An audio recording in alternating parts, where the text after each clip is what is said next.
Thank you, Avali. TSM was our first team to take down Team Liquid, and then they followed up with that absolute massacre over CLG. They're smurfing now. They are now smurfing. Acadian was Soon not has lying arrived. about how swift their wrath would be. Smoothie giving a nod to Sven's experience there in the bot lane, but let's be honest, that was an absolute, this game was all Smoothie. It was just an absolute clinic by him on that Thresh in the bot lane, getting them the lead. Yeah, I mean, he was basically just handing him these kills left and right. He's like, oh, here's an Ezreal. Oh, well, here's another Ezreal for you. Oh, would you like some turret plates? Oh, here you are, sir. Oh, what's up, Bjergsen? You want some too? Let me go roam up to your lane and help out there. I mean, it was disgusting how ahead he got. And we've been talking a little bit about when's the right time for the Galio and the bot lane, but this was honestly felt more like the Smoothie show than like a draft thing. Yeah, exactly. I mean, I don't think that Galio is a strong laning support, but this was, you can't blame the Galio when Thresh is just hooking your Ezreal every single time, and this was incredible stuff from Smoothie. Certainly, you could argue that some of these should have been able to be reacted to or avoided by Stixaid, but at a certain point, the guy was just on fire. He goes mid lane, as you said, you know, getting a kill there, multiple kills bot lane. It was 15 turret plates to 0. They didn't get one. They didn't lose a single turret plate. And then they pick up 3 turrets, and they have about an 8,000 gold lead by 15 minutes. That is obnoxious. It's disgusting. Sven had 8,000 gold at 15 minutes. That's like more than some like supports and junglers end their games with most of the time. Yeah, I mean, he was 3,800 or so gold ahead of his opponent at He's 15. an entire eye edge. Yeah, I mean, ahead of his opponent. If your team is down 4,000 gold at 15 minutes, you're probably thinking the game's pretty doomed. One player was down 4,000 gold at 15 minutes. Yeah, I mean, and hey, CLG did what they could to strike their way back into the game, but that insurmountable gold lead did just show itself. We had that Sven kind of outplaying the top lane in the 1v4, able to trade a kill back, even though he did fall to the rest of the team. They pick up a Baron. It's all clean victory for them there. And so really what I want to talk about is the continued conversation from just last game. We saw C9 and FlyQuest fighting for that top 2 spot. Azale, you called out TSM as the team that could challenge any of those 3 that Mark said were definitively that's right. I did say that. I did say that. 3. Mark, thoughts? I'm waiting for tomorrow. I seem to recall definitively not in the top 3. Yeah, I stand by that 100%. I don't know. They are definitively not in the top 3 right now, right? But... So what's interesting about this game?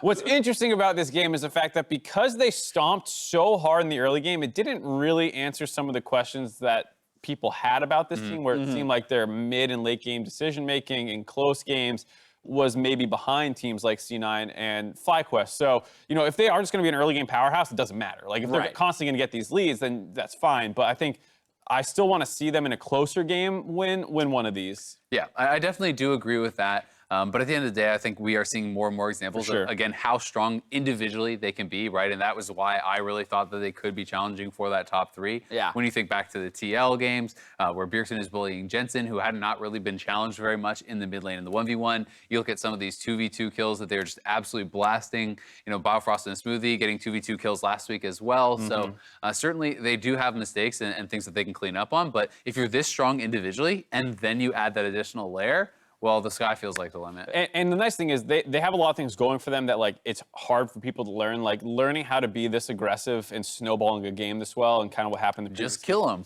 Yeah, like, that's harder to do in a competitive game against really competent opponents. So I think, you know, the mid to late game, like, figuring that stuff out, like, they have all season to figure that out. It feels like they already have their identity kind of down, where it's a lot of early game aggression out of Acadian and Smoothie roaming around the map. It's a really intriguing point. Just kind of the framing of it around, like, hey, this was an incredibly dominant win, but it didn't necessarily do anything in service of removing your doubt around the team, or at least the parts of their game that you are less certain about. Right. If you want to be cynical and critical, then what you would say is, like, how many games are you going to have a Kai'Sa with like 10,000 gold at 20 minutes where you can 2-man the Baron with a Sejuani? Yeah. Right. Like, there's not that many games where that's how you close the game out. And so in that sense, you can say, like, this wasn't super repeatable. He should have done the honorable thing and sold his items. That's what he should have done. Let's go back to... We're practicing late game, guys. I'm going to sit on 3K gold all game. Really quick, I do want to go back to the kind of the top lane matchup that we're looking at tomorrow, Viper versus Broken Blade, because I think if I were going to call out one aspect of TSM's game here today, is that Darshan seemed to stack up just fine against a Jace as Jarvan in the top lane matchup.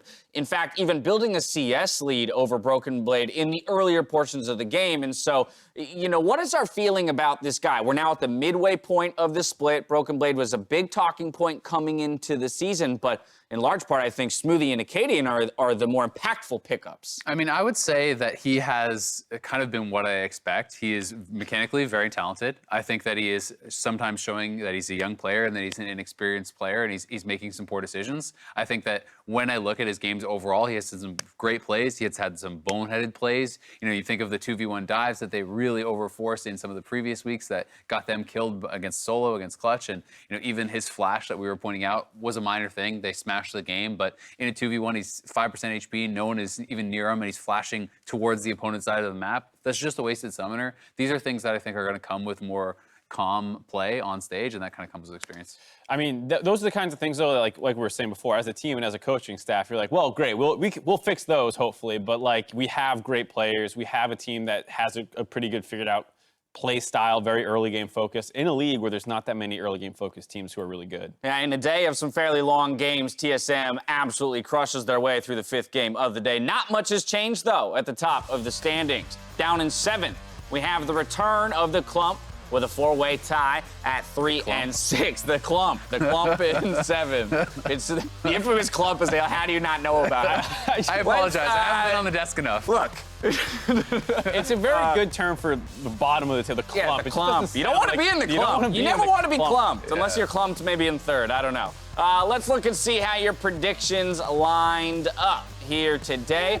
It was a tough day, but still a positive day for you. Mark High actually takes the biggest hit out of everybody, I think, for the first time this split. And Kobe's gonna be smiling. He invested all his money in clutch. They picked up their first win. They're the bottom of the table as far as the elo goes. So even at 1 and 3, they might go even. I mean, 12 shares of clutch off of that one victory. I mean, he just made $250 or something. I'm still really pissed about that. I just made that math up, by the way, but I have no idea what the price change was as a result of that victory. Although, and actually, I want to call dollars. Thousands of millions. You heard it here first. They're points, they're not dollars. I actually want to go back in the standings. We had said it is not definitive, but TSM is now tied with FlyQuest in 3rd, and so I think that's an interesting thing to call out, that tomorrow will be a definitive matchup between those two teams for 3rd place. And it's important beyond not just the current seeding, but end of the season, because FlyQuest owns the head-to-head right now, and so they really want to be able to get this game back, knocks their closest competition down a peg, puts them up, as well as should you guys end up even again in the standings. Tiebreaker. Right, tiebreakers and things like that. Exactly. We return tomorrow with the start of the 2nd round robin. 9 more games to go for each team. Game 1 has Golden Guardians versus Echo Fox. Cloud9 faces Counter Logic Gaming in Game 3,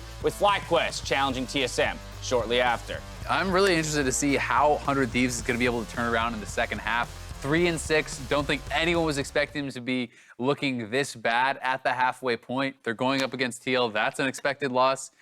You're staring at 3 and 7. Yeah, and I, as someone who bought their stock, this was one of the ones that they should have won. And you felt like on not only just looking at it in paper, but then looking at that game when they get the Baron buff at 24 minutes, you're thinking, we're going to win. This is great. And to lose a game like that can really hurt a team heading into a game where they're playing Team Liquid, the best team in the league. And then you're going 0-2 on the week, 2 weeks in a row. And it can cause a really negative mental spiral. I think Optic, Clutch Gaming, 2nd game of the day is going to be an interesting one, too. Both teams found a win today. The first win for the Aero Medius iteration of the roster. On the flip side, you had Clutch in kind of that wild team fight comp game with Piglet getting ahead on the Aurelia. So watching those two teams go at it tomorrow, I want to see how they approach Champion Select altogether. Yeah, definitely the case. And Mark, thankfully you're a shareholder, so you can get in on some 100 Thieves meetings, maybe make some changes. Do I get that ability once I buy in? Yeah, you officially own a stake of the company. Yeah. Now, that's how stocks work. Yeah.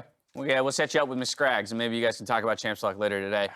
We're signing off for the night, but don't worry, because the LEC rebroadcast keeps the entertainment rolling with matchups like Fnatic versus Vitality, which was a back-and-forth matchup down to the last minute, and you won't want to miss it. But now for myself, the casters, the entire live broadcast crew, thank you for watching, and we'll see you tomorrow for more of the LCS. Good night.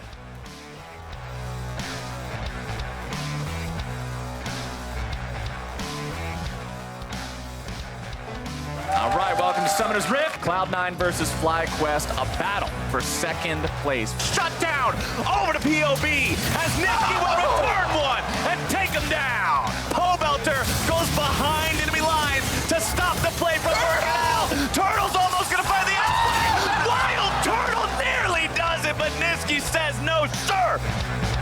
Ooh, bottom side. You gotta be kidding me. This bottom lane is getting annihilated. Sometimes you second guess with Aatrox. Sven! Oh, Sven's feeling hypey on this one. Stick say, you better not be feeling safe. Comes down with a Cataclysm. A lot of damage still gonna be brought back onto him. Sven trying to get himself away. Damage on the power of evil. Good lord, man. TSM wins it in 25 minutes. Smoothie, congratulations. Going to be seen here. The team will start to pull back. A nice stun onto Haunter. He's going to die before he can even get the Kennen ultimate off. But Deathly's in the middle. Ken, he starts slicing and dicing, goes down. Hooney's double kill. Kobe's stock market, just like his gym routine. He's after them gains right now. And it looks like Rush may be the next one. They got themselves into a real bad situation on the side of Echo Fox, and it does not look like they will be jumping over any fences to get home on this one. Impact picks up another kill. There's one for Double Lift. Peter, can you give me a Jace vs. Zergod impression? Jesus. That's how it feels, dude. This is going to be a tough one on Saturday. Good spell shield. Oh, he goes right into the face. He says, this is my It does not look like it's going to be good on this. He may get out. Afterwards going to be there to shield him. Unbreakable's coming in as well. Fang's going to be there to help him. And ring around the rosy. Someday gets out safe, but it's not going to be enough. It's the next, the true shot. Or Mr. This is Bang, but he goes down. The shutdown. Meteos is in. They also have Timber. Doka's gonna stop him. It's the start of the back game. Doka doing what he can. A nice cross ring coming in from Hui to try